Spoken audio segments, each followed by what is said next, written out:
दिनों से एक बहुत इंपॉर्टेंट डिबेट हो रहा है कि कुछ फूड प्रोडक्ट्स के ऊपर जीएसटी लगेगा कि नहीं लगेगा।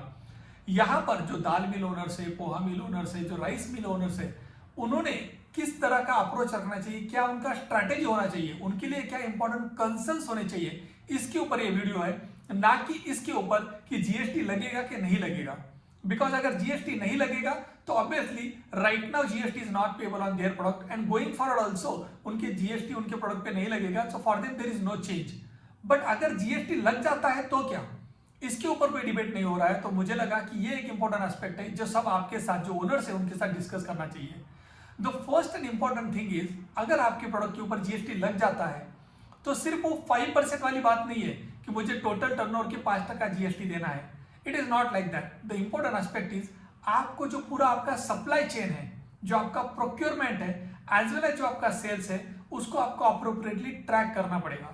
बिकॉज जब आप दाल जो भी बेचने वाले हैं जो प्रोडक्ट, उसके ऊपर तो 5% आपको जीएसटी पे करना है, there is no debate on that. But what about your procurement, आप प्रोक्योरमेंट के ऊपर भी जो जीएसटी पे करने वाले हैं, हो सकता है पैकिंग मटेरियल, हो सकता है लेबर, हो सकता है कॉन्ट्रैक्टर, हो सकता है फैक्ट्री के रिलेटेड आपने कुछ एक्सपेंडिचर, हो सकता है कुछ आपने मशीनरी परचेस की है, तो ये सबके ऊपर आप जो जीएसटी पे करेंगे उसका इनपुट टैक्स क्रेडिट का क्या।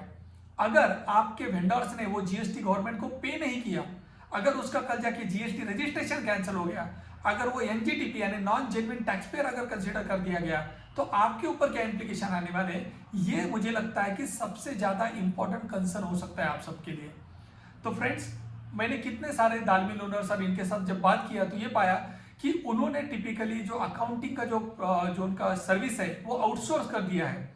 एक दिन कोई पर्सन आता है दाल मिल में, अकाउंटिंग करता है, चला जाता है। बट गोइंग फॉरवर्ड अगर आपके प्रोडक्ट के ऊपर जीएसटी लग गया तो आपको जो इनवॉइसेस इशू करने हैं, अगर आपका 20 करोड़ के ऊपर टर्नओवर है तो आपको ई इनवॉइसेस इशू करने हैं।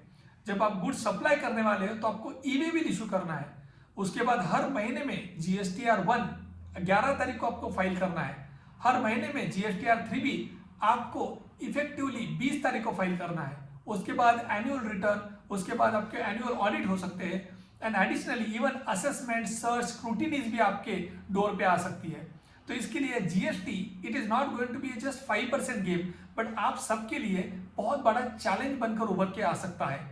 Because day to day matters में आप देख सकते हैं कि आपका जो दाल मिल वगैरह जो फंक्शन कर रहा है, टिपिकली आपको सिर्फ और सिर्फ अभी इनकम टैक्स असेसमेंट हैंडल करने की आपको आदत है। Income tax assessment typically annual base पे होता है, यानी कि ये मेरा 100 करोड़ का टर्नओवर है, उसके अगेंस्ट मेरा 80 करोड़ का खर्चा है, 20 करोड़ का प्रॉफिट है एज्यूम करते हैं, एंड उसके ऊपर मुझे 30% टैक्स देना है। तो एनुअलाइज बेसिस पे आप टिपिकली ये असेसमेंट हैंडल करते हो।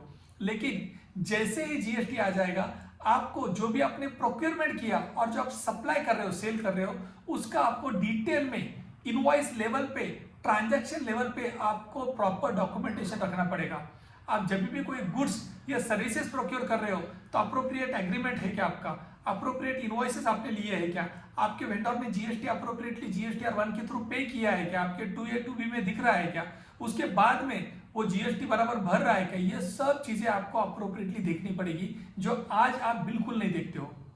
आज टिपिकली आपके जो भी असेसमेंट होते हैं एनुअलाइज बेसिस पे होते हैं, बट गोइंग फॉरवर्ड आपके लिए सबसे बड़ा कंसर्न होने वाला है इनवॉइस लेवल या ट्रांजैक्शन लेवल असेसमेंट। बिकॉज ये टिपिकल डेटा आप देखेंगे आप आज मेंटेन नहीं करते हैं, बिकॉज जरूरत भी नहीं था in the past days, but GST अगर आपके प्रोडक्ट पे एप्लीकेबल हो गया तो ये सबसे इंपॉर्टेंट एस्पेक्ट आपके लिए होने वाला है। And during audit, during assessment, during scrutiny, during search आपको इमीडिएट बेसिस पे गवर्नमेंट को, अथॉरिटीज को ये सबमिट करना पड़ेगा। तो आपके लिए सबसे इंपॉर्टेंट ये एक एस्पेक्ट हो जाएगा to maintain appropriate data. Second important thing is, अगर बिकॉज काफी सारे लोग हैं जो टिपिकली 50 और 30 किलो के पैकेज में डील करते हैं, लेकिन एट द सेम टाइम उनके 1 किलो के भी पैकेज वो सप्लाई करते हैं। तो अगर इस तरह से आपका मिक्स सप्लाई है, यानी कि 80% आपका एग्जम्प्टेड है, अज्यूम करते हैं 20% आपका 1 किलो के पैकेज है जो टैक्सेबल है, तो ऐसे केस में इश्यू ये हो जाएगा कि जब आपका ऑडिट या असेसमेंट होगा, टैक्स अथॉरिटीज आपको क्वेश्चन करने वाला है कि आप 80% एग्जम्प्टेड बोल रहे हैं, वो 80% ही क्यों हो सकता है कि आपका सिर्फ 70%, 60% या 50% टर्नओवर एग्जम्प्टेड है, बाकी आपके 1 किलो के पैकेजेस है। तो इस चीज को आप किस तरह से काउंटर कर पाएंगे, उसके लिए क्या आप वीडियो रिकॉर्डिंग रखेंगे आपके दाल मिल का, उसके लिए जो आपका पैकेजिंग यूनिट है वहां का आप वीडियो रिकॉर्डिंग रखेंगे क्या, किस तरह से पूरा डेटा जो है आपका जो आपका स्टॉक का रजिस्टर वगैरह किस तरह से मेंटेन होगा, ये सब प्रूव करने के लिए, ये सब आपके लिए इंपॉर्टेंट कंसर्न हो सकते हैं आने वाले कुछ दिनों में। और ये सबसे बड़ा मुझे लगता है पॉइंट होगा डिबेट या डिस्कशन का with during the audit with the GST authority. ये दो इंपॉर्टेंट एस्पेक्ट आप सबने याद रखने चाहिए। वन, टू इंश्योर कि मुझे जो भी मैं सप्लाई कर रहा हूं उसके अप्रोप्रिएट डिटेल्स है मेरे पास, जो मैं एग्जाम्प्टेड बोल रहा हूं वो सही में एग्जाम्प्टेड है। एंड सेकंड, जो भी मेरा प्रोक्योरमेंट, जो मेरा परचेस साइड है, जहां पर मैं गुड्स वगैरह परचेस कर रहा हूं, वहां पर अगर जीएसटी पे कर रहा हूं तो उसको भी मैं अप्रोप्रिएटली सब्सटेंशिएट कर पाऊं कि ये जीएसटी गवर्नमेंट को मिला है करके।